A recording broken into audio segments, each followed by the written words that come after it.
Shalom Bapak Ibu, selamat pagi. Kita bersyukur kalau pada pagi hari ini kita masih diberi kesempatan oleh Tuhan untuk datang bersama-sama beribadah. Saya minta handphonenya untuk dinonaktifkan ya, atau di silent mode agar ibadah dapat berjalan dengan lancar. Baik Bapak Ibu, saya undang untuk bangkit berdiri.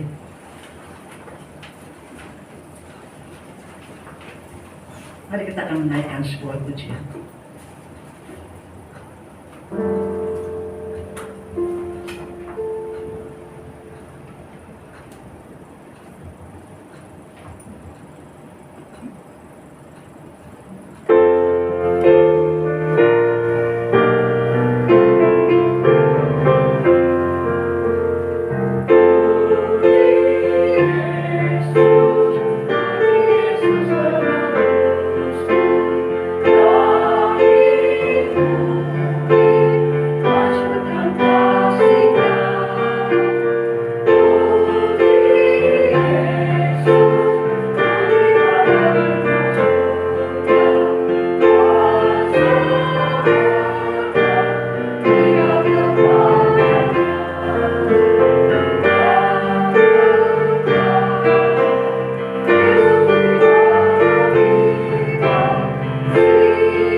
Pertolongan kita adalah dalam nama Tuhan yang menjadikan langit dan bumi dan yang tetap setia memeliharaannya, ciptaannya untuk selama-lamanya.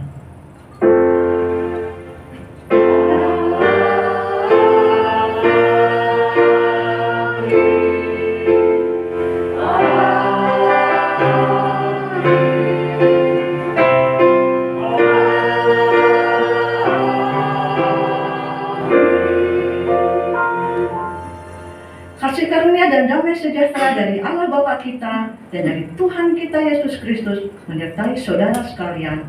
Tuhan besertamu. Dan besertamu juga. Silakan duduk.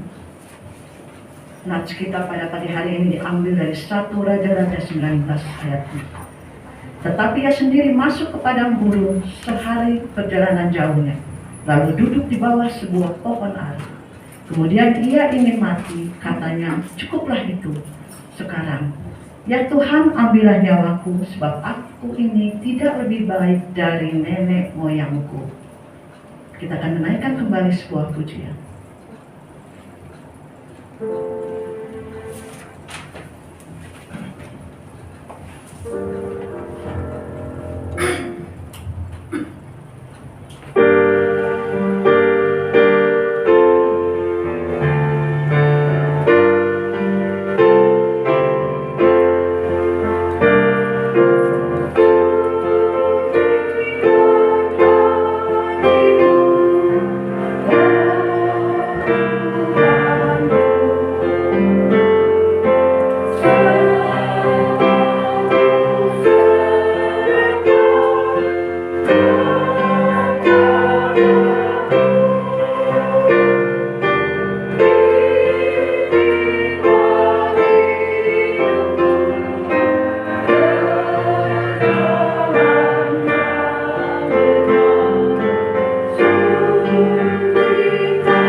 Bapa yang bertahta di dalam surga, pada pagi hari ini kami datang ke hadirat-Mu. Kami memohon ampun ya Bapa atas segala pelanggaran yang telah kami perbuat, baik terhadap Engkau maupun sesama. Ampuni ya Bapa, sucikanlah dan kuduskanlah hati kami, agar ibadah pada pagi hari ini layak dan berkenan di hadapan-Mu. Inilah doa kami Bapa, hanya di dalam nama Tuhan kami Yesus kami sudah berdoa. Amin. Kami undang untuk bangkit berdiri.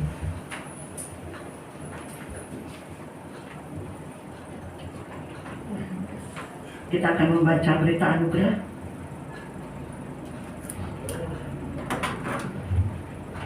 yang diambil dari Kisah Para Rasul 13 ayat 13.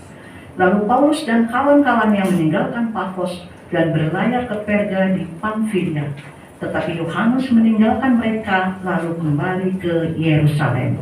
Demikianlah berita anugerah dari Tuhan. Salam damai.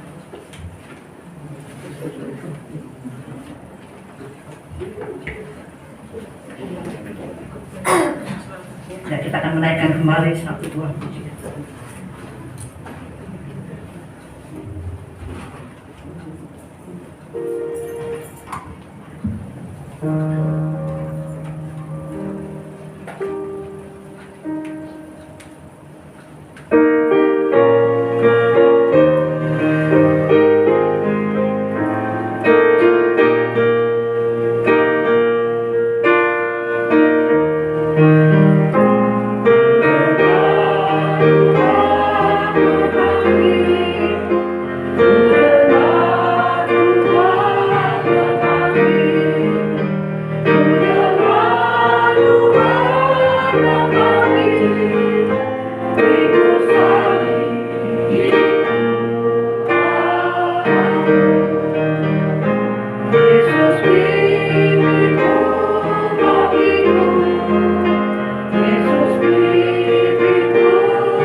Akan lanjut ke bait ketiga.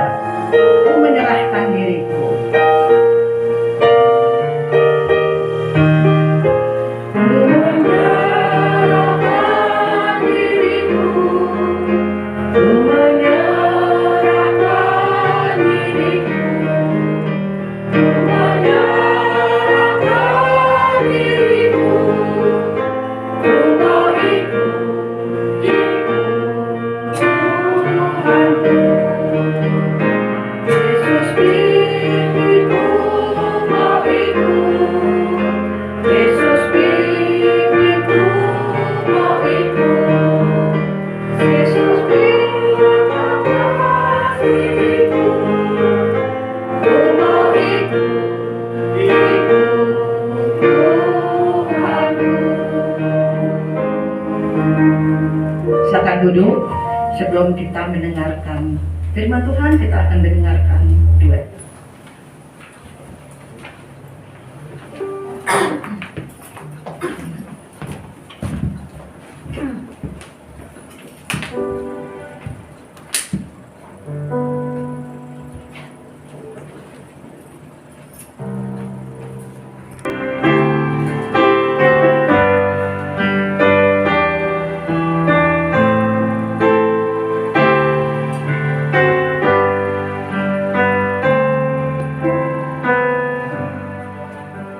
Siapkan hatiku Tuhan dengan firman-Mu saat ini.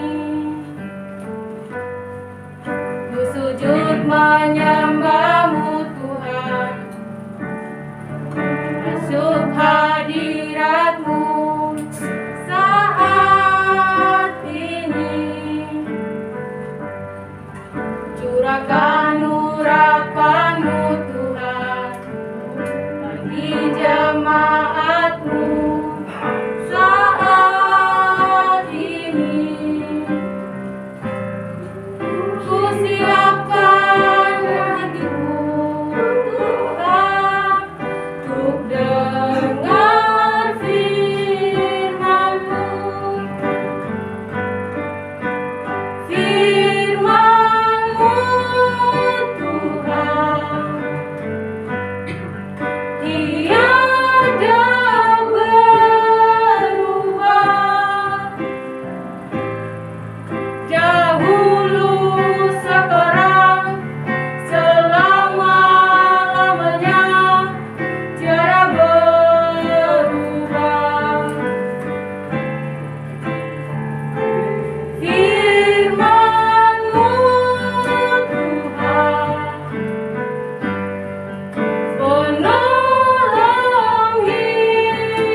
pagi jemaat yang saya kasihi di dalam Tuhan kita Yesus Kristus. Shalom. Shalom. Kita bersyukur ya Tuhan masih memberikan kita kesempatan untuk kita datang beribadah kepada Tuhan, memuji, merenungkan kebaikan Tuhan, mengaku dosa kita, dan kita mau dibentuk oleh kebenaran firman Tuhan. Hari ini saya sungguh bersuka cita karena ya inilah kebaktian umum intergenerasi ya, dari sekolah minggu sampai kepada Bapak Ibu yang memasuki masa usia indah katanya ya.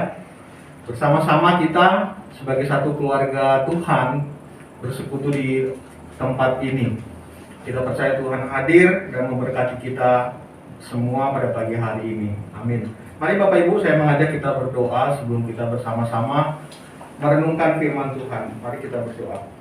Tuhan, kami sungguh mengucap syukur karena Tuhan senantiasa memelihara hidup kami. Tuhan setia, Tuhan baik bagi kami. Hingga hari ini ya Tuhan, Kau memberikan kami kesempatan untuk berdiam diri sejenak, datang ke rumah Tuhan, bersekutu dengan saudara-saudari seiman kami, dan juga untuk bersama-sama kami memuji, menyembah Tuhan, dan hidup kami dibentuk oleh kebenaran firman Tuhan. Tuhan, ajarkan kami terus untuk hidup di dalam terang kebenaran firman Tuhan, karena tanpa Engkau, tanpa firman Tuhan yang menuntun hidup kami akan tersesat. Kami akan berjalan sesuai dengan keinginan kami sendiri, dan kami semakin jauh dari Tuhan. Tuhan, berkatilah pemberitaan firman Tuhan pagi hari ini. Berkati hamba-Mu yang akan menyampaikannya. Tuhan, urapi dengan kuasa Roh Kudus, sehingga hamba-Mu hanya berkata-kata sesuai dengan apa yang Tuhan inginkan. Dan kami semua yang ada di tempat ini, termasuk hamba-Mu sendiri, beroleh berkat, beroleh kekuatan, beroleh janji, beroleh peringatan dari kebenaran firman Tuhan. Di dalam nama Tuhan Yesus kami berdoa dan menyerahkan waktu pemberitaan firman-Mu pagi hari ini. Amin. Bapak Ibu, mari sama-sama kita membaca satu bagian dari kitab Injil yang akan kita sama-sama renungkan pagi hari ini, yang diambil dari Yohanes. Injil Yohanes pasal yang ke-21 ayat 1 sampai dengan ayat yang ke-14. Yohanes 21 ayat 1 sampai dengan ayat yang ke-14. Saya mengajak kita akan membaca bagian ini secara bertanggapan. Saya akan baca di ayat yang ganjil, Bapak Ibu Saudara akan membaca di ayat yang genap. Yohanes pasal yang ke-21.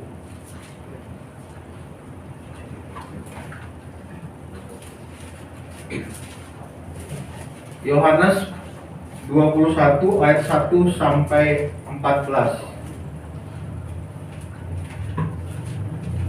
Judul perikop yang ada di Alkitab kita, Yesus menampakkan diri kepada murid-muridnya di pantai Danau Tiberias. Demikian firman Tuhan. Kemudian Yesus menampakkan diri lagi kepada murid-muridnya di pantai Danau Tiberias, dan Ia menampakkan diri sebagai berikut.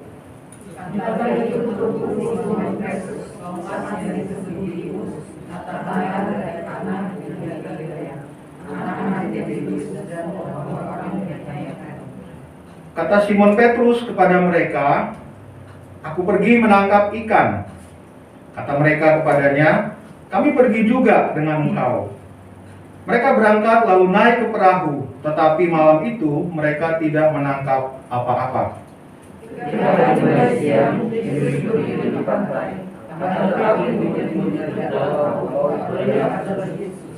Kata Yesus kepada mereka, "Hai anak-anak, adakah kamu mempunyai lauk pauk?"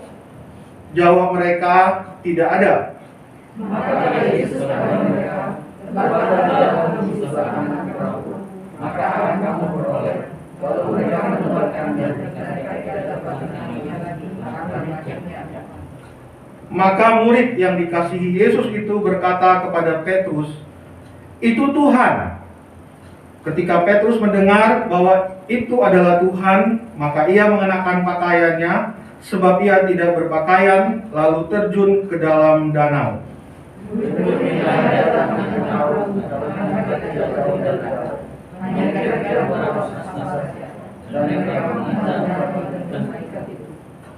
Ketika mereka tiba di darat, mereka melihat api arang dan di atasnya ikan dan roti.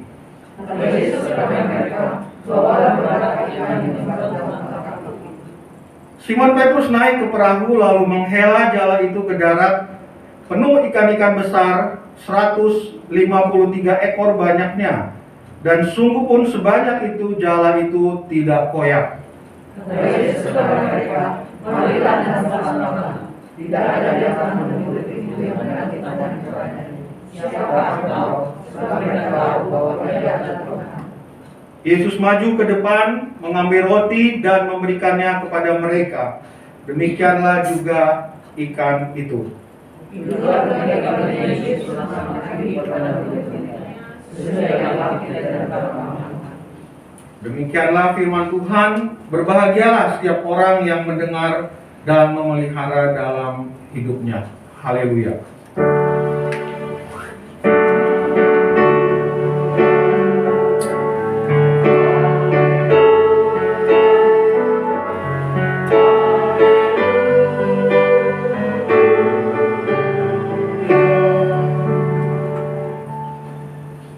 Bapak, Ibu, Saudara yang saya kasihi dalam Tuhan Yesus Kristus, tema untuk kita renungkan dalam ibadah pagi hari ini menurut saya sangat menarik, yaitu dedikasi persimpangan.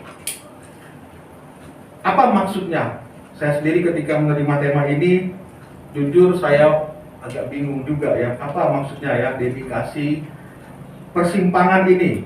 Satu kalimat yang mungkin juga asing bagi kita, atau sesuatu yang membutuhkan penjelasan atau penafsiran dari judul yang ada.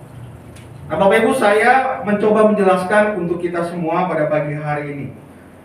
Di sini maksudnya adalah dedikasi itu adalah atau punya sinonim kata yang sama dengan kontribusi, pengabdian atau persembahan. Ya, ini memang merupakan serapan dari suku kata asing ya, dedication. Nah, di dalam bahasa Indonesia juga sebetulnya ya ada, kita bisa mengerti dengan kata-kata yang sudah diserap ke dalam bahasa Indonesia, yaitu kontribusi, yaitu satu partisipasi atau pengabdian, mengabdi, atau persembahan, kita mempersembahkan sesuatu. Nah, contoh dari mendedikasikan diri atau dari kata dedikasi ini adalah bagaimana kita mempersembahkan diri kita, kita mengabdikan diri kita.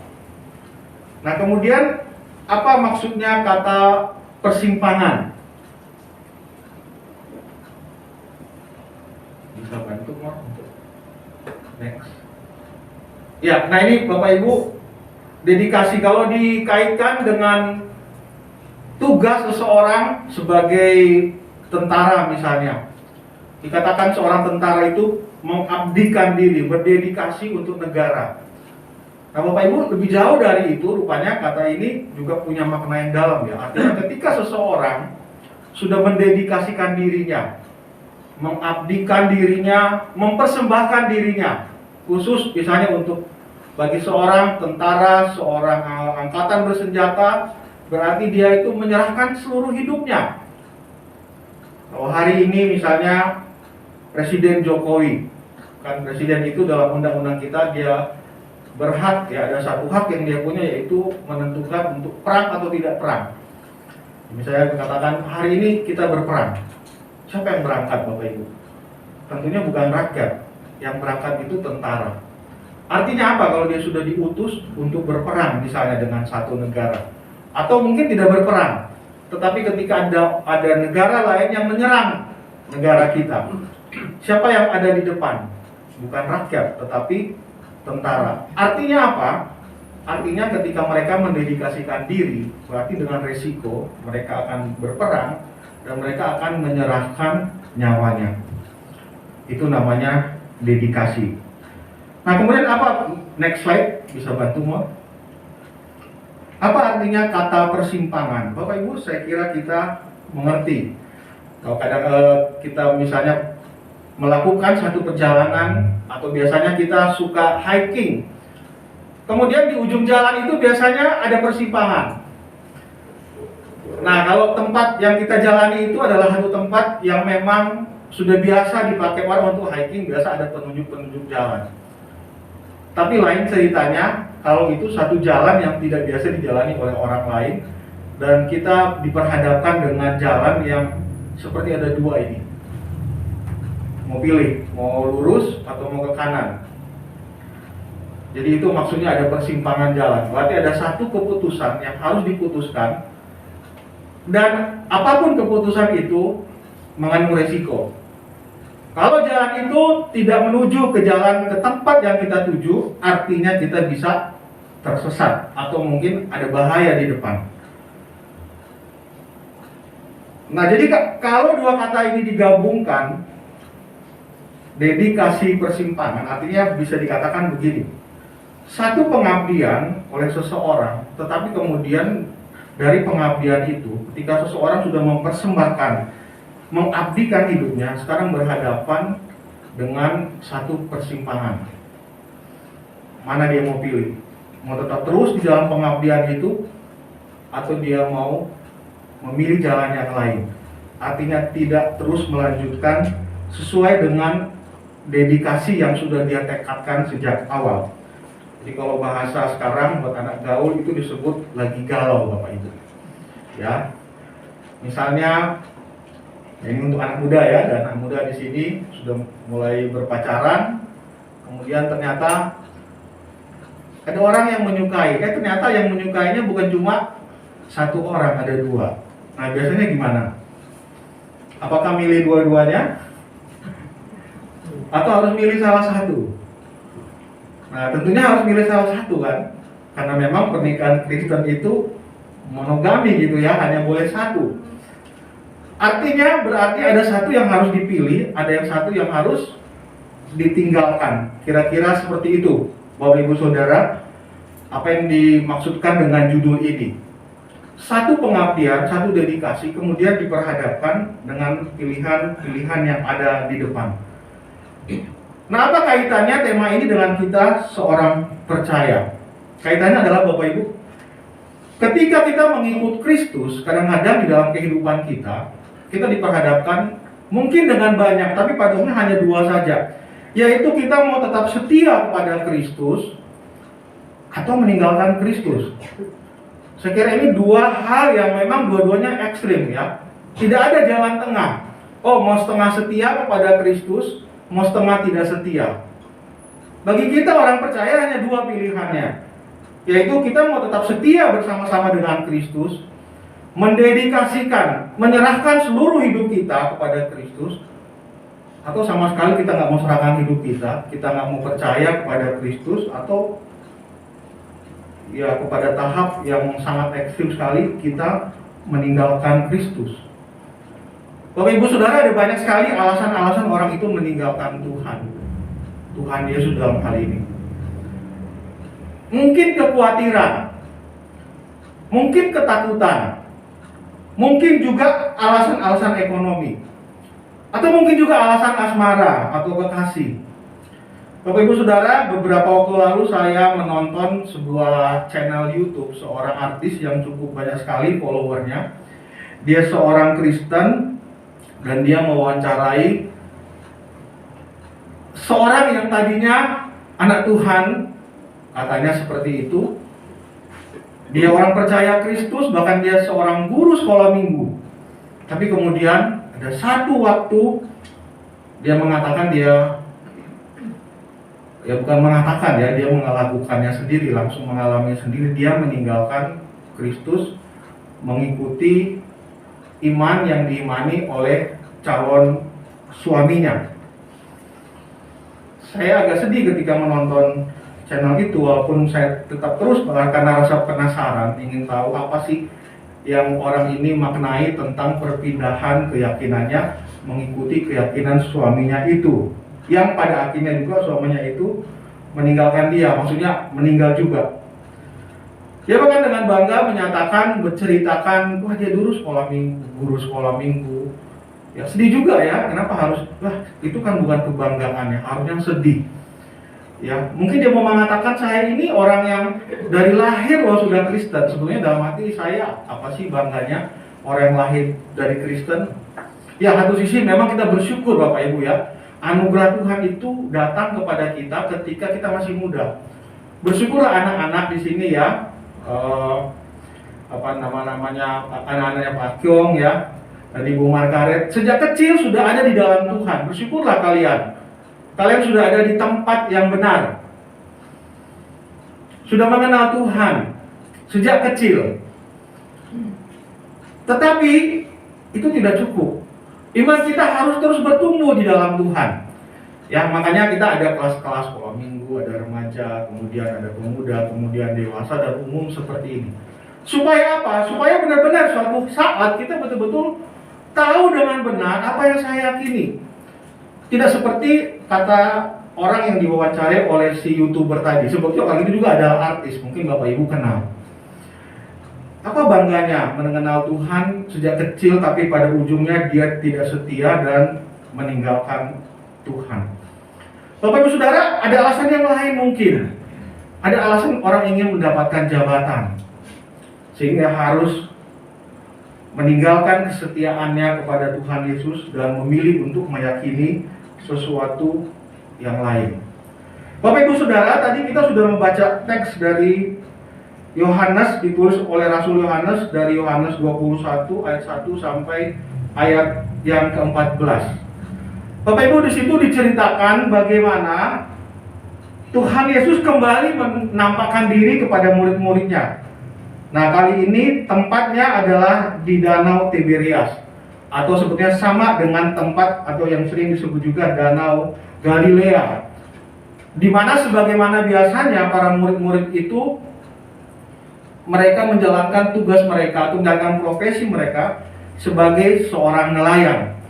Nah, kita tahu di awal-awal Injil itu juga dicatat bagaimana Tuhan itu memanggil mereka juga ketika mereka sedang menjala ikan. Nah, kemudian di sini dikisahkan dengan detail juga, dikatakan siapa saja yang ada di situ. Ada Thomas, ada Nathanael, kemudian ada murid-murid yang lain, termasuk di sini bisa dikatakan orang yang sangat bersemangat untuk melayani Tuhan atau mengikut Tuhan, yaitu Simon Petrus. Nah, kemudian dikatakan di sini Simon itu tiba-tiba itu mengajak mereka, ayo saya mau pergi menangkap ikan. Kemudian mereka ikut. Cerita kemudian berlanjut, mereka sampai malam sampai pagi mereka tidak mendapatkan satu ekor ikan pun dari danau itu. Jadi tidak ada tangkapan sama sekali. Kemudian ada seorang yang berdiri, ya Tuhan itu sendiri, yang tadinya tidak dikenal oleh mereka. Kemudian mengatakan, hai anak-anak, adakah kalian punya lauk pauk? Saya nggak tahu ya apakah ketika saya baca ini saya coba berimajinasi apakah Tuhan sedang bercanda gitu ya. Ya, nanya lauk pauk kepada orang yang lagi mancing ikan, yang sebetulnya kan pasti Tuhan Yesus sangat tahu mereka sama sekali belum dapat. Kemudian ada respon, ya Bapak Ibu, memang ketika baca ini saya tuh berpikir juga ya, kok mereka nggak kenal ya itu Tuhan ya. Nah, memang ada di sini kita menemukan ya ada satu petunjuk, mungkin jaraknya jauh karena di ayat yang ke-12 itu dikatakan ya ada sekitar 200 hasta ya. Bapak Ibu kalau dikonversi ke jarak meter itu kira-kira ada 90 meter, cukup jauh Bapak Ibu ya. Dari sini mungkin sampai di Hypermart gitu ya. Mungkin lebih ya. Jadi jarak dari Tuhan Yesus bertanya, adakah kalian punya lauk pauk? Dengan posisi mereka yang sedang ada di tengah danau itu cukup jauh. Mungkin saja itu membuat mereka tidak bisa melihat siapa yang sedang berbicara, kecuali mereka hanya bisa mendengar suaranya. Kemudian respons dari tengah danau tidak ada, sangat jelas sekali, hanya dijawab singkat oleh murid-murid, tidak ada. Kemudian Yesus mengatakan, tebarkanlah jalamu ke sebelah kanan. Satu perintah ya yang langsung bisa dimengerti, dan mereka itu mentaati. Aneh juga, walaupun mereka nggak tahu siapa pria yang sedang berteriak, yang berdiri di pinggir danau untuk menyuruh mereka untuk menebarkan jala.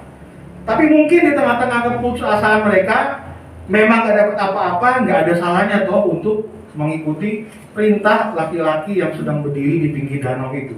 Dan benar saja mereka menebarkan jala di sebelah kanan, dan apa yang terjadi, mereka mendapatkan ikan yang banyak. Dan kemudian ada satu murid yang kemudian mulai mulai sadar nih. Nah, memang tidak dibilang namanya di sini Bapak Ibu, dikatakan di sini murid yang dikasihi Yesus. Ada banyak penafsir mengatakan ini kemungkinan Yohanes, penulis juga dari cerita ini. Jadi dia tidak ingin menampilkan diri, dan dia selalu beberapa bagian Injil lain selalu Yohanes mengatakan murid yang dikasihi. Ya mungkin dia memang betul-betul mengalami dia dikasihi oleh Kristus. Dikatakan murid yang dikasihi Yesus itu berkata kepada Petrus, jadi Yohanes berkata kepada Petrus, itu Tuhan. Dan dengan spontan kemudian Petrus juga mulai dan dia mendengar itu, kemudian dia mengenakan pakaian sebab dia tidak berpakaian, dan dia terjun ke danau. Nah, Bapak Ibu, ada banyak penafsiran, mungkin bukan tidak berpakaian itu bukan berarti dia telanjang sama sekali, karena orang Yahudi itu punya pakaian mereka itu ada yang pakaian sifatnya dalam kayak kaos, ada juga yang di luar yaitu jubah. Kemudian mereka meresponi, dan kemudian murid-murid yang ada di pinggir-pinggir danau itu juga kemudian bersama-sama menolong mereka, karena rupanya jala itu sudah penuh dan itu harus ditarik ke darat. Dan kemudian ketika sampai di darat, mereka berjumpa dengan Kristus, dan mereka tidak banyak tanya. Dikatakan di sini mereka tidak ada seorang pun yang berani menanyakan siapakah orang ini atau siapakah engkau, sebab mereka tahu itu adalah Tuhan. Dan Tuhan Yesus kemudian memperagakan, sebetulnya mirip dengan bagaimana Tuhan itu memperagakan di depan mereka ketika mengajak perjamuan bersama-sama, membagi-bagikan roti. Karena ternyata sebetulnya Tuhan Yesus sendiri sudah menyediakan di pinggir danau itu, sudah ada roti dan sudah ada ikan. Bahkan sudah dibakar roti dan ikan. Makanya dikatakan, mana hasil tangkapan kalian? Di ayat yang ke-10, kata Yesus kepada mereka, bawalah beberapa ikan yang baru kamu tangkap. Ayo gabung dengan saya untuk kita ikut sarapan bersama-sama. Sampai di situ Bapak Ibu ceritanya. Dan kemudian Yohanes mengatakan, itulah ketiga kalinya Yesus menampakkan diri kepada murid-muridnya sesudah ia bangkit dari antara orang mati. Bapak Ibu Saudara yang saya kasih di dalam Tuhan, ketika saya mempersiapkan ini, khotbah yang akan saya sampaikan pada pagi hari ini, saya baca baik-baik, membuka tafsiran, saya sebetulnya sampai kepada kesimpulan, sebetulnya perginya murid-murid Tuhan menangkap ikan itu bukan satu aktivitas untuk meninggalkan panggilan mereka menjadi rasul. Jadi ketika persiapan saya agak bergumul, Bapak Ibu, kok ini judulnya kayaknya nggak nyambung dengan teks yang ada. Karena judulnya ini mau mengatakan murid-murid ini sepertinya ketika pergi menjala ikan itu adalah tindakan yang meninggalkan Tuhan. Seperti artis tadi yang saya ceritakan, dia meninggalkan Tuhan. Mungkin kalau kita juga baca sekilas, mungkin ada kesan bahwa ketika murid-murid ini pergi melakukan aktivitas yang dulunya mereka tinggalkan, karena kalau kita baca di ayat yang awal kitab Injil, kita tahu mereka itu sebetulnya sudah meninggalkan pekerjaan mereka sebagai nelayan. Ketika Yesus panggil mereka untuk menjadi penjala manusia, bukankah mereka kemudian sehari-harinya ikut bersama Kristus, tidak lagi menjadi seorang nelayan? Nah, ketika baca bagian ini mungkin memang ada kesan, kok mereka balik lagi menjadi seorang nelayan? Sepertinya kesan itu mirip dengan tema yang ada. Jadi sudah dedikasi yang ada di persimpangan, sehingga sekarang ketika mereka mungkin melihat sudahlah, sudah cukup ya, Tuhan sudah bangkit, kalau gitu ya sudahlah, kita kembali saja ke profesinya. Mungkin itu yang ada di dalam pikiran saya, Bapak Ibu Saudara, ketika membaca bagian ini.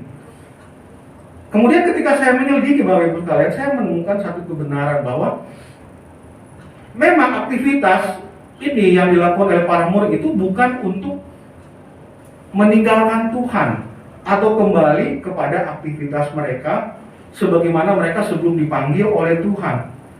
Tetapi apa yang mereka lakukan adalah karena memang mereka harus memenuhi kebutuhan hidup sehari-hari. Dan juga apa yang mereka lakukan itu ketika mereka berjumpa dengan Kristus, ketika Kristus menampakkan diri kepada mereka, di sini kan dikatakan 3 kali. Berarti Bapak Ibu sudah ada pertama dan yang kedua. Artinya mereka tahu Kristus sudah bangkit. Nah, apakah itu nggak cukup untuk menunjukkan bahwa betul-betul Kristus masih bersama-sama dengan mereka? Namun mengapa mereka harus pergi menangkap ikan lagi? Nah, Bapak Ibu, ada penjelasannya, yaitu memang Tuhan sendiri sebetulnya menyuruh mereka untuk tetap tinggal di kota sampai mereka diperlengkapi dengan kuasa Roh Kudus untuk memberitakan Injil. Itu ada di dalam Lukas 24 ayat 48 sampai 49. Jadi Bapak Ibu Saudara, apa yang mereka lakukan? Mereka menjadi nelayan lagi menangkap ikan. Sebetulnya ada beberapa penafsir yang bisa dipercaya Bapak Ibu penafsirannya, bahwa apa yang mereka lakukan itu adalah untuk mencukupkan kebutuhan mereka sehari-hari. Saya sendiri mencoba menafsirkan secara pribadi, tapi ini belum tentu benar ya. Saya pikir, mungkin waktu itu ya Simon dan kawan-kawan lagi gabut kalau istilah sekarang ya. Jadi gabut itu nggak ada kerjaan ya, gaji buta maksudnya. Sehingga dia dengan spontan mengatakan, yuk kita kembali lagi, kita yuk tangkap ikan yuk, atau pergi mancing yuk. Jadi kira-kira seperti itu, walaupun ini menurut saya. Jadi Bapak Ibu, apa kaitannya cerita Tuhan Yesus menampakkan diri pada murid-murid di Danau Galilea dengan tema kita hari ini, dedikasi persimpangan. Bapak Ibu Saudara yang saya kasih dalam Tuhan, saya melihatnya bahwa murid-murid tidak sedang meninggalkan panggilan mereka sebagai rasul. Kenapa? Karena memang mereka sudah mendedikasikan diri seumur hidup mereka, walaupun bukan berarti tidak ada tantangan. Petrus sendiri gagal Bapak Ibu sekalian untuk betul-betul tetap komit mengikut Tuhan. Apa yang dia lakukan? Dia menyangkal Tuhan. Kemana murid-murid yang lain? Memang Alkitab tidak detail menceritakan, tetapi yang jelas mereka itu meninggalkan Tuhan. Tetapi saya melihatnya seperti ini Bapak Ibu Saudara. Yohanes 21 ini menceritakan bahwa Tuhan Yesus yang menampakkan diri, yang dicatat oleh Yohanes ini sampai 3 kali. Ayat yang 14 tadi yang terakhir dikatakan, inilah yang ketiga kalinya. Mengapa harus 3 kali Bapak Ibu? Nah ini menarik sekali, karena di ayat berikutnya sesudah bagian ini, itu menceritakan bagaimana Tuhan Yesus bertanya kepada Petrus 3 kali, apakah dia mengasihi Tuhan. Mengapa sampai harus 3 kali Tuhan Yesus menampakkan diri kepada murid-muridnya? Bukankah cukup 1 kali?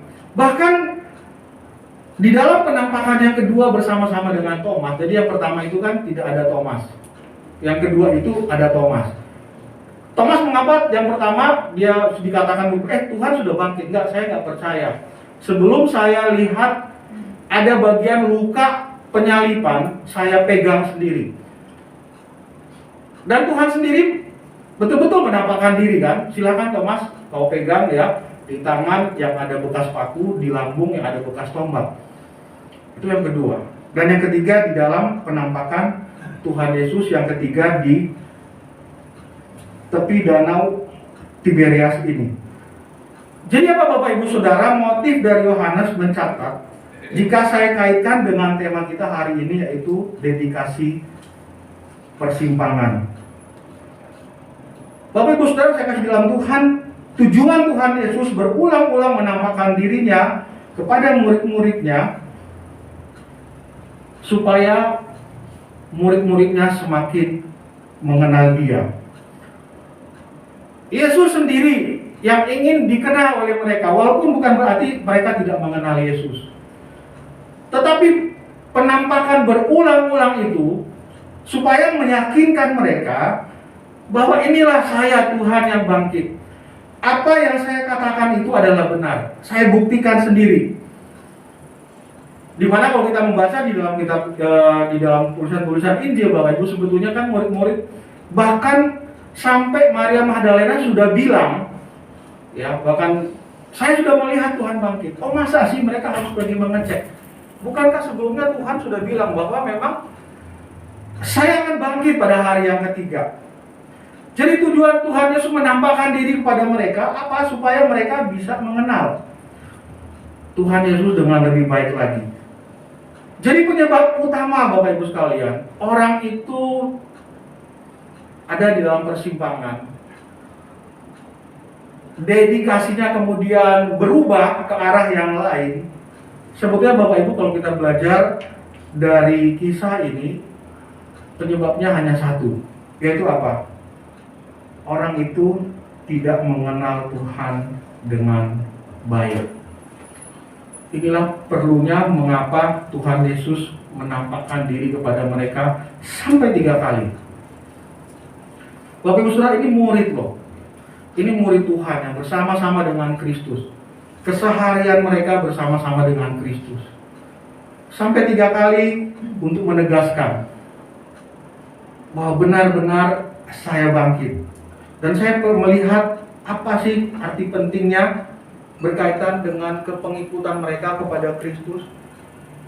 Itu sebetulnya supaya kita tidak menyimpang dari iman kita, supaya kita tetap setia kepada iman kita. Saya kira kalau belajar dari bagian ini hanya satu, yaitu kita harus benar-benar mengenal Tuhan, Bapak Ibu Saudara. Saya kira alasan orang meninggalkan Tuhan, alasan ekonomi, alasan pacar yang saya katakan tadi, alasan asmara, atau alasan jabatan, itu sebetulnya cuma alasan kecil. Sebetulnya alasan intinya adalah orang itu nggak mengenal Tuhan. Sehingga Bapak Ibu Saudara, kalau saya melihat ada orang yang tadinya ikut Tuhan, bahkan ada kan seorang artis, penyanyi, idol dulu dari agama yang lain, masuk Kristen, belasan tahun jadi orang Kristen. Bahkan sebetulnya kan kita tahu pengalaman imannya spektakuler ya. Saya kira kita yang jadi sejak lahir dari Kristen mungkin nggak ngalamin itu. Saya sendiri pengen ngalamin apa yang dia alami. Ya, dari kesaksian yang saya pernah dengar kan dia mengatakan, ya, dia ketika dia ingin melakukan satu ritual agamanya, kemudian dia melihat ada cahaya putih. Dia tanya-tanya kepada yang itu, oh itu Kristus, mereka bilang. Loh, Bapak Ibu, saya mau tanya, kita yang ada di tempat ini, pernah nggak lihat seperti itu? Pernah nggak punya pengalaman Bapak Ibu seperti itu? Ya. Bukankah itu pengalaman yang indah ya Bapak Ibu? Pengalaman yang spektakuler kan? Dan semua orang pengen seperti itu. Karena biasanya kita tertarik, Bapak Ibu, iman kita tertarik, kehidupan spiritual kita tertarik untuk melihat sesuatu yang nyata. Iya kan? Kalau sekarang ada orang tanya, kamu percaya Yesus ya? Kemudian ayo buktikan, emang kamu pernah lihat Yesus? Nah, Bapak Ibu di sini, yang ada di sini siapa yang pernah melihat secara fisik? Ada yang pernah ya? Ada yang bisa melihat ya? Kalau kita mungkin orang Kristen melihat yang putih-putih kabur ya Bapak Ibu ya. Tapi saya tidak mengatakan pengalaman itu salah. Tuhan bisa saja sih ya. Rasul Paulus sendiri kan mengalami pengalaman itu kan. Mengalami, dia mendengar suara. Ada suara yang tidak bisa lihat objeknya. Ada fisik, dia mendengar itu. Dan saya kira untuk orang-orang tertentu itu memang Tuhan bisa saja bekerja seperti itu. Tapi pertanyaan saya sekarang, ketika dia balik lagi ke keyakinannya yang lama, sekarang pertanyaan saya, oh jadi yang dia ketemu itu siapa? Ketika dia memutuskan untuk ikut Kristus menjadi Kristen. Oke, ada alasan-alasan yang lain ya. Tapi bukankah itu satu pengalaman spiritual yang dicari oleh setiap orang? Saya kata Bapak Ibu, mungkin dari kita ada yang pernah ketika kita goncang iman kita ya, Tuhan itu ada apa enggak? Kemudian kita kan bertanya, Tuhan kalau Engkau ada, Engkau menampakkan diri. Bapak Ibu pernah nggak berdoa seperti itu? Ketika kita galau ya dalam iman kita ada di persimpangan jalan. Mau tetap percaya Tuhan, Tuhan saya kok sudah doa bertahun-tahun, sakit saya nggak sembuh. Saya sudah doa bertahun-tahun, bisnis saya kok tidak maju-maju. Saya sudah berdoa bertahun-tahun, anak saya kok tetap nakal. Tuhan sebetulnya ada apa enggak? Biasa begitu ya Bapak Ibu ya. Doa saya ini benar-benar didengar enggak oleh Tuhan? Sehingga satu titik kita akan merasa bisa dua kemungkinan, Tuhan nggak mendengar atau Tuhan jangan-jangan nggak ada. Kemudian kita kan masih penasaran, kita mengatakan Tuhan kalau gitu gini aja deh, kalau Tuhan ada, Tuhan menampakkan diri. Nah Bapak Ibu, ketika seorang itu yang mengalami pengalaman iman ya dengan bisa melihat sesuatu yang dia yakini itu bukankah luar biasa Bapak Ibu? Benar nggak? Ya, ada orang bilang bisa melihat wajah Yesus. Nah, itu harusnya pengalaman yang nggak boleh tertanam sangat dalam hidup sehingga dia akan mempertahankan itu sampai seumur hidup dia, sampai mati sekalipun. Karena dia bisa melihat dengan mata fisik yang tidak bisa dilihat oleh setiap orang. Ya. Bapak Ibu, bagaimana orang-orang di negara komunis membuktikan Allah itu tidak ada? Gampang. Ya. Katanya begini, jadi mereka mendidik anak-anak untuk tidak percaya Tuhan itu ada di dalam ini. Sekarang ini, kamu tutup mata, tangan kamu kasih ke sini, kamu doa sama Tuhan minta roti. Silakan doa ya, dikasih waktu, anak itu doa. Ini kalau anak itu yakin Tuhan itu ada kan. Silakan doa sama Tuhan kamu, tangan kamu kasih, minta roti saja, roti. Doa, nah itu. Rotinya ada nggak Bapak Ibu? Kira-kira ngomong nggak? Memang sih bisa aja ada mujizat ya, roti itu tiba-tiba ada di tangan ya. Nggak ada Bapak Ibu. Kemudian si orang komunis ini akan bilang, sekarang kamu minta sama komunis, minta roti, tutup mata kamu. Ada nggak rotinya Bapak Ibu? Ada, langsung si orang komunis langsung taruh rotinya di tangannya. Nah jadi yang ada Tuhan apa komunis? Ya, itu Bapak Ibu, kita manusia selalu inginkan punya satu pengalaman yang betul-betul terkoneksi dengan hal-hal yang bersifat fisikal. Kita ingin lihat langsung, dan walaupun Tuhan juga tidak mengabaikan itu. Ada orang sakit Tuhan langsung sembuhkan. Tapi ada orang sakit kan, termasuk teman saya ada sakit kanker sampai hari ini nggak sembuh. Bahkan ada teman kami hamba Tuhan kena COVID meninggal. Kita bertanya ya, itu kan bisa mengguncangkan iman kita. Loh, katanya Tuhan Maha Kuasa. Kenapa Tuhan tidak menolong? Nah, Bapak Ibu Saudara, ketika saya melihat ya orang-orang meninggalkan Tuhan, saya kira alasan tadi cuma alasan kecil saja. Satu alasan utama, mereka tidak punya dedikasi lagi, menyimpan untuk tidak setia karena mereka nggak mengenal Tuhan. Dan perjumpaan Tuhan Yesus di Danau Galilea memperkenalkan diri terus-menerus kepada murid-murid. Karena apa? Pesannya apa Bapak Ibu? Tuhan ingin betul-betul sungguh-sungguh murid-muridnya mengenal Dia. Maka nanti ada tuntutan lebih lagi kepada Petrus, semakin mengasihi Dia. Bapak Ibu Saudara, itu dasar kita tetap bertahan untuk tetap setia kepada Tuhan. Tidak memilih. Kenapa? Karena saya mengenal Tuhan. Penting banget ini Bapak Ibu, anak-anakku. Mengenal Tuhan. Saya kenal ya. Saya punya teman ya. Kami satu hari nunggu dibelikan makanan. Jadi teman saya punya adik, dia yang akan beli makanan. Nunggu lama-lama Bapak Ibu nggak datang. Ya, adiknya ini bukan orang baik ya, nakal juga. Tapi dia selalu bilang begini ya, selalu saya tipu tuh begini. Sudahlah, saya kan kenal adik saya. Dia nggak mungkin biarkan kakaknya itu lapar. Bapak Ibu, dalam hal kita bisa begitu ya, kita percaya kepada orang yang kita kenal. Dan kita tahu apa yang akan dilakukan dan apa yang tidak dilakukan. Kenapa itu bisa terjadi? Karena kita kenal dia. Ya, anak-anak mungkin bisa mencirikan, misalnya papa mama, saya kenal papa mama saya tahu dia tidak akan meninggalkan saya percaya saja, saya serahkan hidup. Ya, Bapak Ibu, kita memang tidak mudah menjadi pengikut Kristus.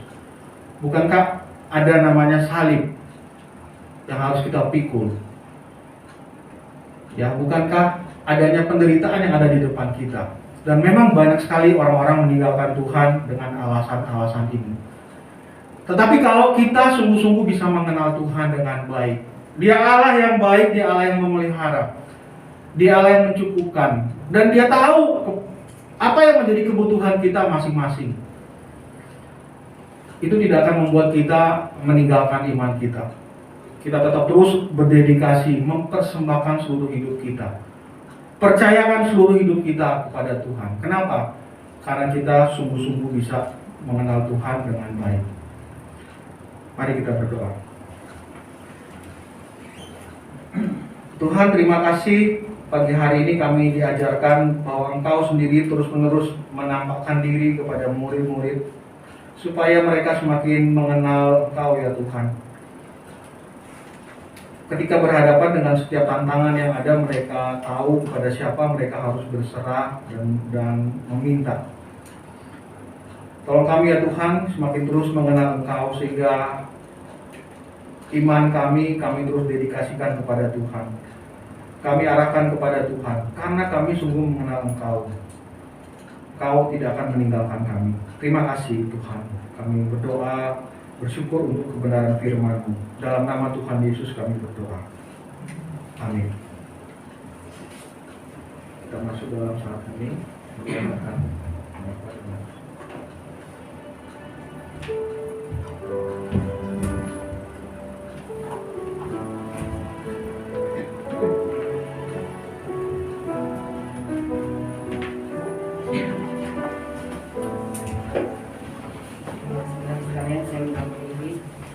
Marilah kita bersama dengan umat Allah di masa lalu, masa kini, dan masa depan mengingat pengakuan iman, mengingat pengakuan pada baptisan kita menurut pengakuan iman rasuli.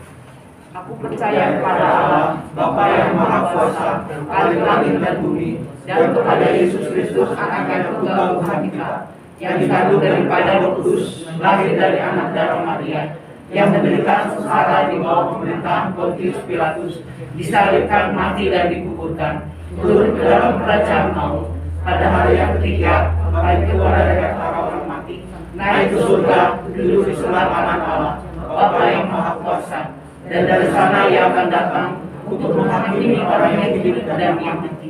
Aku percaya kepada Roh Kudus, gereja yang kudus dan am, persekutuan orang kudus, pengampunan dosa, bangkitan orang mati dan hidup yang kekal. Amin. Silakan duduk.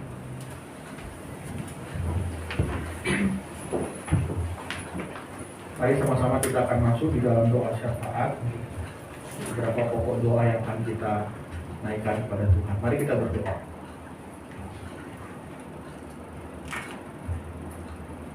Tuhan, terima kasih untuk setiap kebaikan Tuhan di dalam kehidupan kami. Ajar kami terus ya Tuhan, percaya kepada Engkau, bahwa dalam setiap tantangan yang kami hadapi, setiap pergumulan kehidupan yang kami hadapi, Engkau tetap setia. Engkau tetap menjaga dan Engkau mempunyai rencana yang indah, yang baik bagi kami. Tuhan, tolong kami ketika kami bergumul di dalam setiap pergumulan hidup yang ada. Pergumulan keluarga, rumah tangga, relasi di dalam rumah tangga, pergumulan ekonomi, sakit penyakit. Mungkin ya Tuhan ada dari kami di tempat ini yang mengalami sakit yang sudah cukup lama.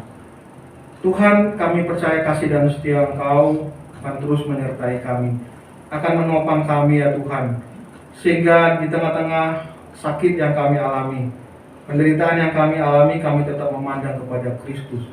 Dan kami tetap memohon akan kemurahan Tuhan untuk menolong kami, menyembuhkan kami. Tuhan, tolonglah setiap jemaat di dalam setiap pergumulan sakit penyakit yang ada. Mungkin ada yang dirawat di rumah atau yang sedang dirawat di rumah sakit. Biarlah Tuhan sendiri akan memberkati setiap usaha yang kami lakukan. Dan jika ada kesembuhan dari setiap usaha yang kami lakukan itu, ya Tuhan, itu kami percaya berasal dari Tuhan. Berkati dokter, berkati setiap obat-obatan yang kami konsumsi, bahkan makanan yang kami konsumsi. Menolong kami ya Tuhan untuk terus memiliki kesehatan tubuh yang baik. Khususnya tengah-tengah pandemi ini ya Tuhan, mungkin kekhawatiran kami akan terinfeksi virus COVID-19. Kami tetap percaya ya Tuhan, kalaupun itu terjadi dalam hidup kami, itu ada dalam rencana Tuhan yang indah. Tuhan, tolong kami untuk tetap terus berserah kepada Tuhan. Berkati jemaat-Mu yang sedang berduka, Tuhan berikan penghiburan, kekuatan senantiasa dari Tuhan sendiri. Setiap jemaat-Mu ya Tuhan yang bergumul dengan usaha dan pekerjaan. Mungkin juga ya Tuhan, akibat dari masa pandemi yang cukup lama ini, kami mengalami banyak sekali kesulitan untuk mencukupkan kehidupan kami setiap hari. Kami percaya Tuhan, Engkau adalah Allah yang menyediakan, yang mencukupkan setiap kebutuhan-kebutuhan kami. Berkati ya Tuhan juga gereja Tuhan, senantiasa dipakai Tuhan, menjadi alat Tuhan untuk menyampaikan kabar sukacita dari Tuhan sendiri. Berkati ya Tuhan bangsa dan negara kami, para pemimpin kami, mulai dari tingkat yang paling tinggi, presiden sampai kepada jajarannya dan juga sampai ke daerah-daerah. Dalam setiap kebijakan yang diambil ya Tuhan, setiap keputusan-keputusan yang diambil, Tuhan beri bijaksana kepada setiap pejabat-pejabat yang ada di negara kami. Sehingga ya Tuhan, setiap keputusan apapun yang mereka keluarkan memikirkan kepentingan banyak orang untuk mensejahterakan seluruh rakyat yang ada. Terima kasih ya Tuhan, kami mau serahkan seluruh hidup kami hanya kepada Tuhan, dan biarlah Tuhan sendiri yang akan terus memimpin kehidupan kami. Inilah doa kami ya Tuhan, yang kami sempurnakan di dalam doa Bapa kami yang Kau ajarkan pada murid-murid-Mu dan kepada kami. Bapa kami di dalam surga, dikuduskanlah nama-Mu, datanglah kerajaan-Mu, jadilah kehendak-Mu di bumi seperti di surga. Berikanlah kami pada hari ini makanan kami yang secukupnya, dan ampunilah kami akan kesalahan kami, seperti kami juga mengampuni orang yang salah kepada kami. Dan janganlah membawa kami ke dalam pencobaan, tapi lepaskanlah kami daripada yang jahat. Karena Engkau yang punya kerajaan dan kuasa dan kemuliaan sampai selama-lamanya. Amin.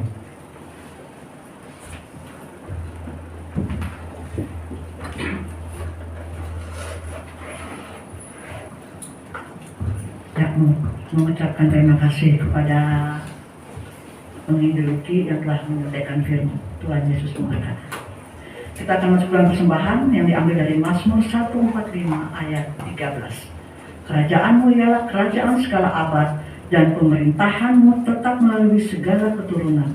Tuhan setia dalam segala perkataannya, dan penuh kasih setia dalam segala perbuatannya. Mari kita akan menaikkan sebuah pujian.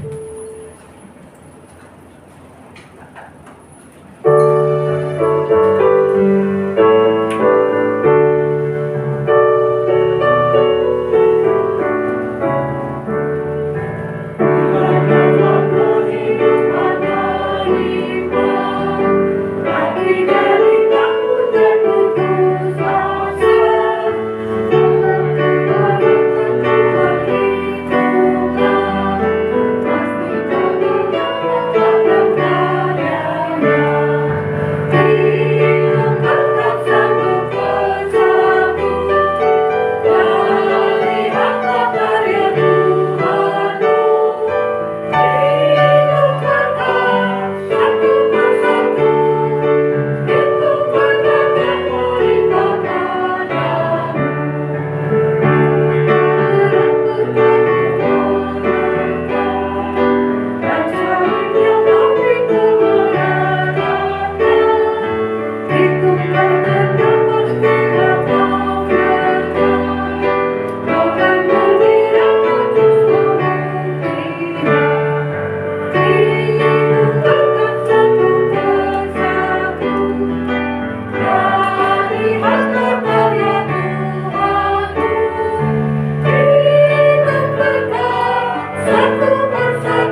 menarik yang Tuhan berikan kepada kami. Kesempatan pada pagi hari ini. Biarlah Tuhan persembahan pada pagi hari ini Tuhan boleh dipakai untuk memperluas kerajaan Tuhan dan gereja di tempat ini. Berkatilah Tuhan setiap mereka yang ambil bagian pada hari ini ya Tuhan, memberikan persembahan sedikit dari yang dimana mereka telah menerima daripada Tuhan. Biarlah mereka boleh mempersembahkan dengan hati yang tulus, hati yang bersuka cita. Kiranya Tuhan Engkau yang menerima persembahan ini Tuhan. Di dalam nama Tuhan Yesus kami sudah berdoa dan mengucap syukur. Amin. Amin. Kita akan menutupnya dengan menaikkan sebuah pujian. Nanti doa berkat akan disampaikan oleh penginjil.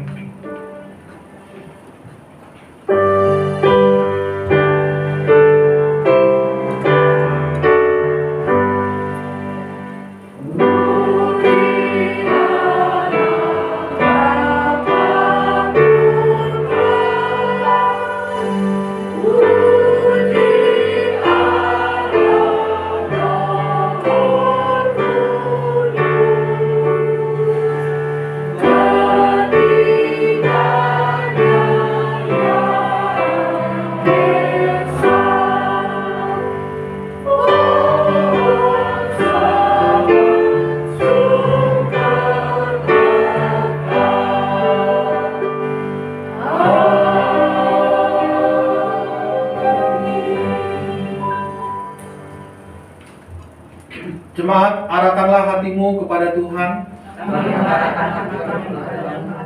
Jadilah saksi Kristus. Terpujilah Tuhan. Terimalah berkat Tuhan, anugerah Tuhan Yesus Kristus, dan kasih Allah dan persekutuan Roh Kudus beserta saudara sekalian.